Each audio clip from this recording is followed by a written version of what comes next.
దేవరా సినిమాని చూసి ఎంతో అద్భుతంగా ఉంది అంటూ థియేటర్ బయటకు వస్తున్నారు కమల్ హాసన్. విశ్వనటుడు కమల్ హాసన్ కి ఎన్టీఆర్ అంటే చాలా ఇష్టం. మరి ఇదే విషయాన్ని స్వయంగా కమల్ హాసనే చెప్పారు.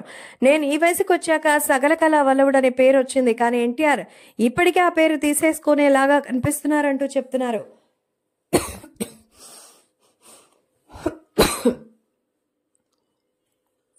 అంతేకాకుండా కమల్ హాసన్ ఎన్టీఆర్ యొక్క 2 క్యారెక్టరైజేషన్స్ గురించి కూడా మాట్లాడారు.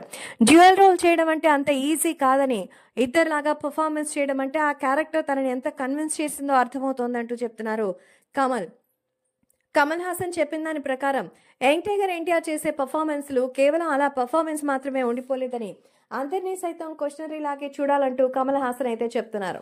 అలాగే ఇండస్ట్రీలో కేవలం ఆడవాళ్ళకే కాదు మగవాళ్ళకి కూడా ఇబ్బందులు ఉంటాయని, అంతేకాకుండా ప్రస్తుతం ఎంతో కష్టపడి పైకొచ్చిన వాళ్ళల్లో ఎన్టీఆర్ కూడా ఉన్నారు. ఎన్టీఆర్ కి కష్టం అంటే తన తండ్రి తాతగారు మరి వంశపారంపర్యంగా వచ్చే పేరిచ్చారు తప్ప మిగతా ఏమీ లేదు. సో ఈ నేపథ్యంలో తాజాగా మన ఎన్టీఆర్ ప్రతి ఒక్క విషయాన్ని జాగ్రత్తగా చూస్తుండగా తాజాగా దేవర సినిమాపై కమల్ హాసన్ చేసిన కామెంట్స్ వైరల్ అవుతోంది. సినిమా అయితే ఎక్స్ట్రాడినరీగా ఉందని, స్టోరీ లైన్ కొంచెం డిఫరెంట్ గా అనిపించిన ఎక్కడో మళ్ళీ ఇబ్బంది పెట్టే అంశాలు అయితే వస్తాయి అనుకున్నా, కానీ సెకండ్ హాఫ్ రాను మరింత బీభత్సమైనటువంటి ట్విస్ట్లు ఇచ్చేసిందట.